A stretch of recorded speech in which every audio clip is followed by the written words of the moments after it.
সকালবেলা ঘুম থেকে উঠে দেখি ওম্মা আকাশ পুরো কালো হয়ে আছে। মনে হচ্ছে যে এখনই বৃষ্টি চলে আসবে। আর এদিকে আমার গুড্ডু সোনা উঠে গেছে। আজকে সকাল সকাল গুড্ডু সোনার খাবার হচ্ছে আমদুধ। তো আমদুধ আর ভাত দিয়ে খেতে কিন্তু অনেক মজা লাগে। ছোটবেলায় গুড্ডু সোনাটা আমই খেতে মানে একদম খেত না। তো এখন একটু অল্প সামান্য অল্প একটু খায়, তা আবার বেশি খেলে নাকি তার বমি আসে, গ্যাস হয়, অনেক কাহিনী। যাই হোক, খাওয়া দাওয়া শেষ করে রান্নাঘরে চলে আসলাম, সবজি কেটে নেব। আর আজকে রান্না হবে একটু কাতল মাছ, আর গুড্ডুর জন্য একটু মাংস রান্না করব, শর্টকাট রান্না। তো বাসায় তো দুজনেই থাকি সারাদিন। রাতের বেলা ওর বাবা আসে, তো দুপুরেই রান্না হয়, আর রাতে শুধু ভাত রান্না করি। তো রান্না করার আগে যদি সবকিছু একসাথে কেটে কুটে ধুয়ে বেছে মানে গুছিয়ে রেখে তারপরে রান্না করা হয়, তাহলে মনে হয় যে একটুর মধ্যে রান্না হয়ে গেল। আর রান্না বসিয়ে যদি কাটা বাছা করতে যাই, তাহলে মনে হয় যে অনেক সময় দরকার।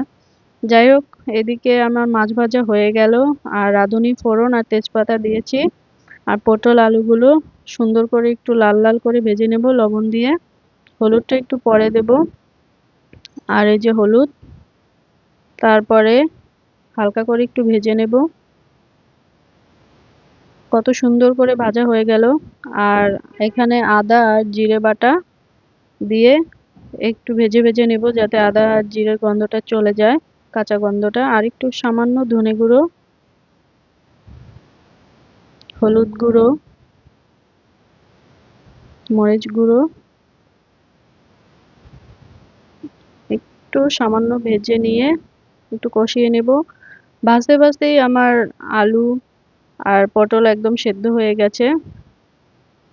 একটু কষিয়ে নেব হালকা। কষানো হলে ঝোলের জন্য জল দিয়ে দেব।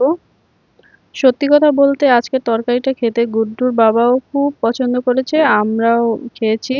আর গুড্ডু সোনা তো শুধু মাংস দিয়ে ভাত খেয়েছে, ওর মাংস হলে আর কিছুই দরকার হয় না। আর আমার ওদিন ঝামেলাও থাকে না, আমার মানে ভাত খাওয়াই দেওয়ার দরকার হয় না, একা একাই হাত দিয়ে খায়। এ তো আমার তরকারিটা হয়ে গেছে। লবণ দেখে তারপর নামিয়ে নেব। অনেক মজা হয়েছিল তরকারিটা। ঝোল ঝোল রাখবো, পাতলা ঝোল খেতে গরমের মধ্যে কিন্তু অনেক মজা। আর এইদিকে গুড্ডু সোনার জন্য মাংস রান্না করব। একদম অল্প একটু ফ্রিজে মাংস ছিল, সেদিন বিরিয়ানি রান্না করেছি আর অল্প একটু রেখে দিয়েছিলাম, তো ভাবলাম যে এইটুকু রান্না করে দেই, ও খাবে আর কি। যাই হোক, এই গরম মশলা দিলাম, আর পেঁয়াজ কুচি আর লবণ এই দিয়ে হালকা একটু নেড়ে চেড়ে নেব। আদা জিরে বাটা,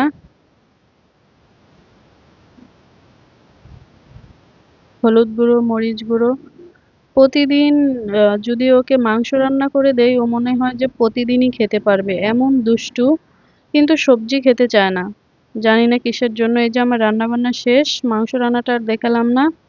কাতল মাছের তরকারিটা অসাধারণ হয়েছে, আর অল্প একটু মাংস রান্না। আর সকালবেলার এই যে চিংড়ি মাছ দিয়ে ঝিঙে দিয়ে রান্না করা ছিল। আর গরম গরম ভাত খেতে বসে পড়লাম। ওইদিকে কিন্তু গুড্ডুকে আমি খেতে দিয়েছি।